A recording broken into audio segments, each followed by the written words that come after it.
the News Channel 5 network, this is Morning Line with Nick Barris.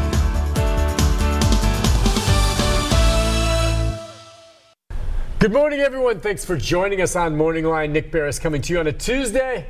Good show on tap for you. Just sit back. It's kind of mucky out there today. Wet, kind of cold. They even said there were a few snow flurries somewhere. I didn't see any. Did you? Anyway, winter, yeah, feels like it's here. So join in the conversation this morning. We're going to be talking about Social Security, SSI, disability. It's our annual monthly meeting with our good friend from the administration, the one and only Grizzly Adams.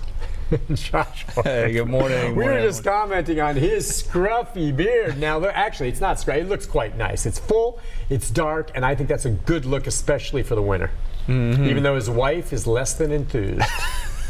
She's saying, come on, give it a little bit of a trim. But you know what? That is a warmer, look for the winter time. Yeah, I was outside yesterday quite a bit, moving some wood around and doing some different things, and it was nice. It helped me out. No.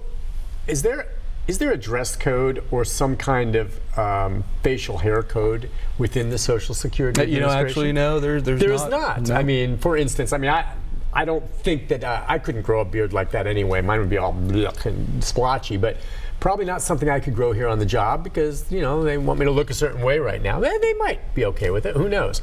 But anything, you just are asked to look professional. Basically. That's basically. And that's the same thing with us in the TV biz. Well, listen, we're going to open up the phone line. 737-7587 is the number if you want to jump in. As always, we can take phone calls if you're in the process of applying for SSI, disability, if you're, in the appeals process, questions about how long it takes. If you just want to ask about Social Security in general, as you were last time on, I believe we reported that there was a cost of living increase this year, which kicks in when? When will they see that? They'll see that with their January check. January check. And it was, I forget how much it was, but it's a modest increase.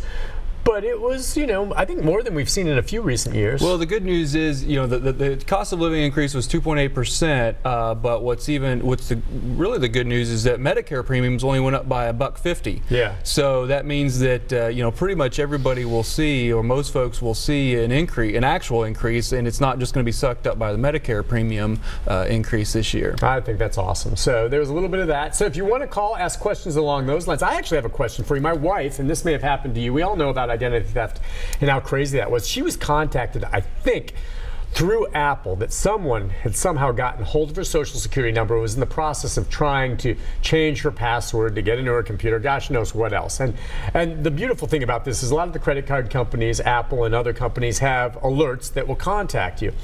And so we found out about that, and we immediately changed our Apple ID code, so there's no way they could get to that. But someone has her Social Security number, we believe, and has maybe tried to use it and access things. What do you suggest someone like her do in this situation? I was kind of telling her, who does she report it to? How do you handle it? It's not that she's had her card stolen or anything. We keep our card at home, but how many times is your number somewhere where someone could have picked it up? It's out there, folks. Yeah, basically with the Social Security number being used for a myriad of different things in the world nowadays, it is very difficult.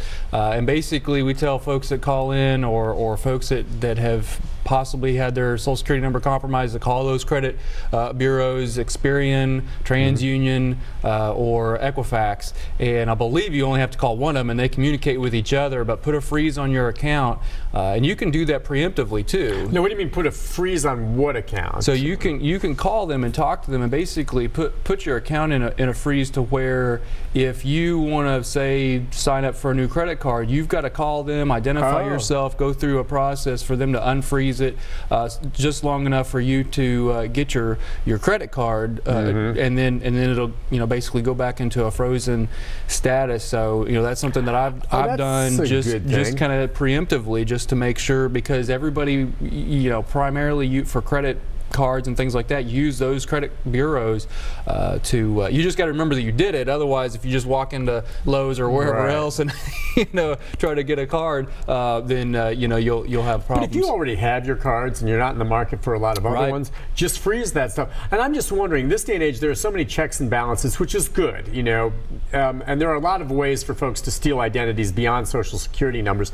What kind of damage can really be done by someone these days getting hold of just your Social Security security number alone. I mean, it just doesn't seem, it can be bad, but it's not as devastating as it once was. They have to have more information than just that. Yeah, and I think you're right. I think that there has to be a combination of things, but I mean, they're you know, if somebody gets your social security number, I mean, it could be used for, you know, signing up to work or things like that, but I think primarily... Can they use it to try to get your tax return?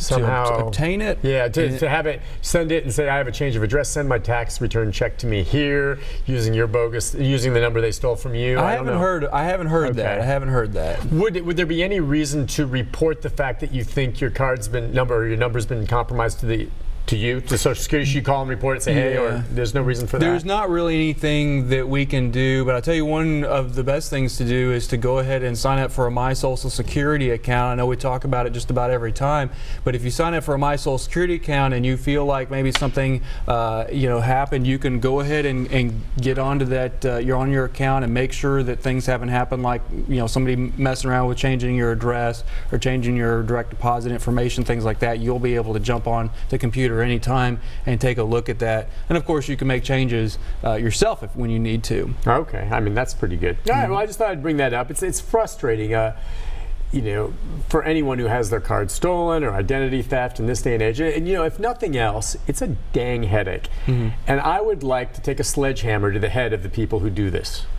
Okay, that may seem a bit extreme, but that's the kind of anger you get from folks, and especially when they prey on senior citizens and find a way to get them. Seriously, I've got some other medieval ideas on how to punish them.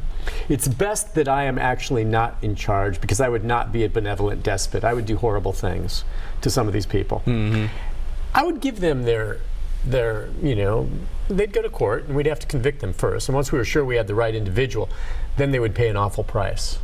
Those people just make me puke. All right, beyond that, okay, I've said my piece. Anything else that you want to share that is new along these lines right now? Anything that's ironically, going along with this topic, I did want to mention this morning about the fraudulent phone calls. Good. We've seen an increase in fraudulent phone calls. The most recent one is calling you, making threats about closing your Social Security account, and making different kinds of threats to your Social Security account, and want to make sure that the public knows that those are not coming from Social Security. That we do not call and threaten people. That we do not call and and ask for you to send money anywhere and things like that. There's only a couple of times where we're going to reach out and contact you, and first and foremost is something where you have done something to precipitate or to cause us to call you. For example, if you submit a Social Security application online, we may call you to double check something that you put in there, or to make sure that we've got everything correct before we push the button.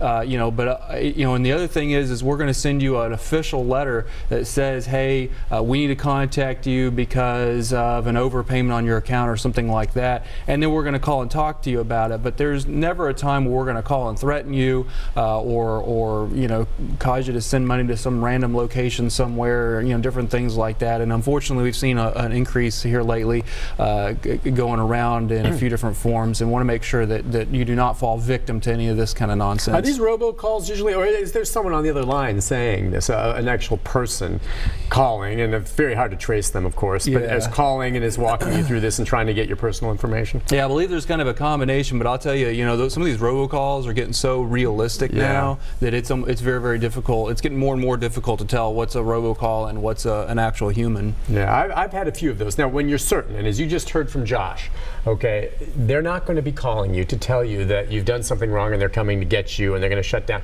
So when you're certain that it's one of those bogus calls, again, I recommend having an air horn right here. And as they're talking to you, you take it and you put the air horn right up there and blast it. And then just imagine, while they're listening to you, you blow their eardrum out. I would love that. Just be really loud. They're, good idea, huh? As long as you're sure it's a bogus call, nail them with the air horn. All right, we're going to take a break. When we come back, the phone line, 737-7587 is the number. If you have a question or comment for Josh on Social Security, the phone line's filling up. It's a busy show. We're going to be with him till 9 o'clock. We'll take a break and be back with your calls right after this.